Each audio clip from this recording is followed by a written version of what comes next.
Bom dia! Que bom estarmos aqui reunidos para o nosso Café com Fé.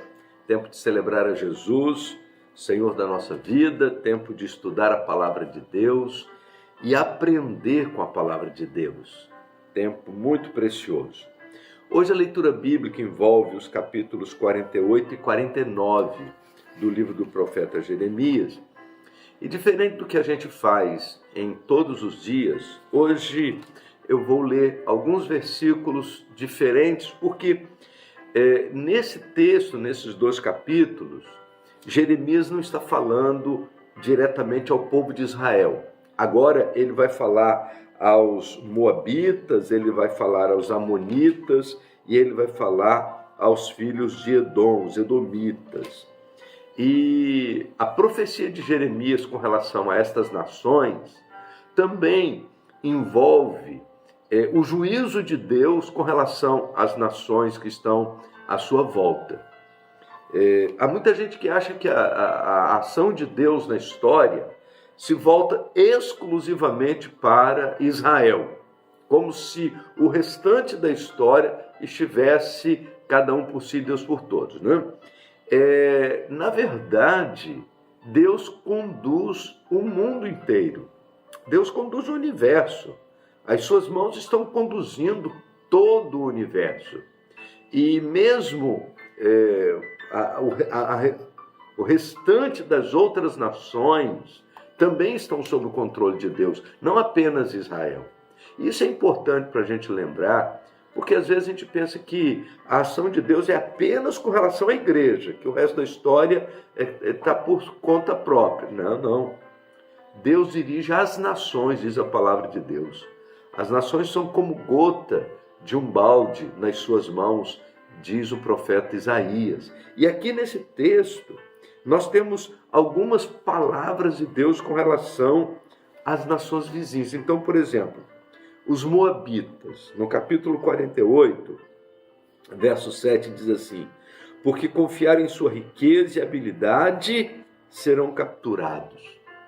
Então, os moabitas, eles eram orgulhosos por causa de sua riqueza e habilidade.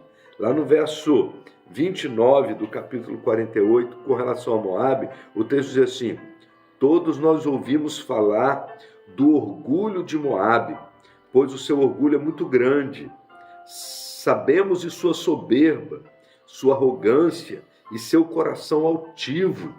Conheço a sua insolência, diz o Senhor, mas sua arrogância é vazia, tão vazia quanto seus atos.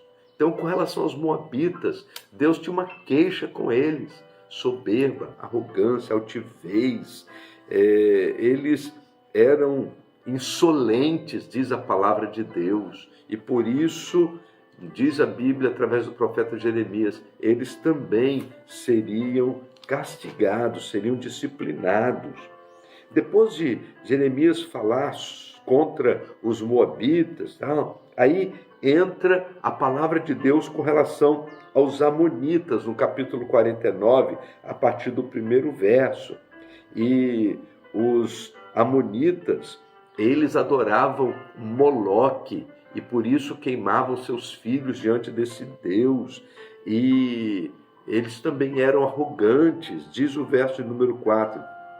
Você se orgulha de seus vales férteis, ó filha rebelde, confiou em suas riquezas e pensou que ninguém jamais lhes faria mal. Por conta dessa soberba, né?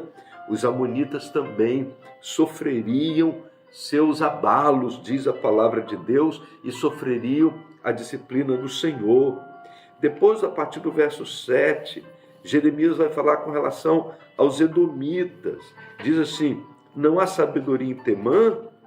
Não resta ninguém para dar bons conselhos? Sua sabedoria desapareceu?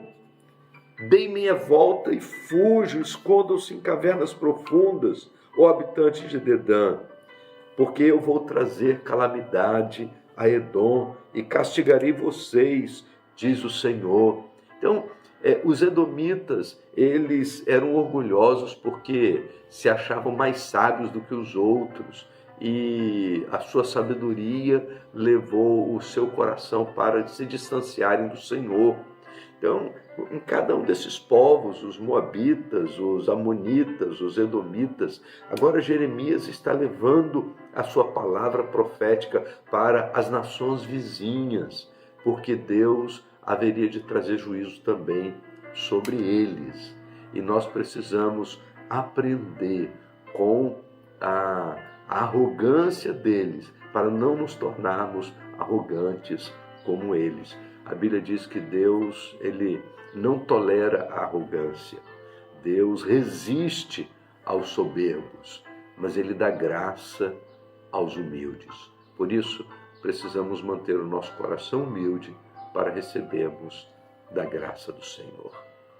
Vamos orar?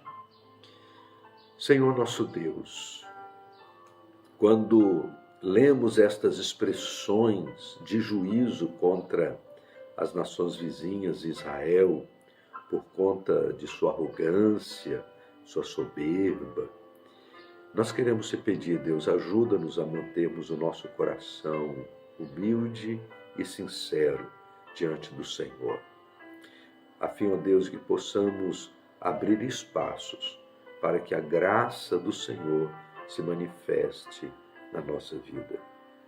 Continue, ó Deus, abençoando-nos, edificando-nos pela Tua palavra e trazendo à nossa memória as exigências do Senhor, para que na obediência à palavra do Senhor possamos andar nos caminhos da Tua vontade. Em nome de Jesus. Amém. Vamos tomar um café?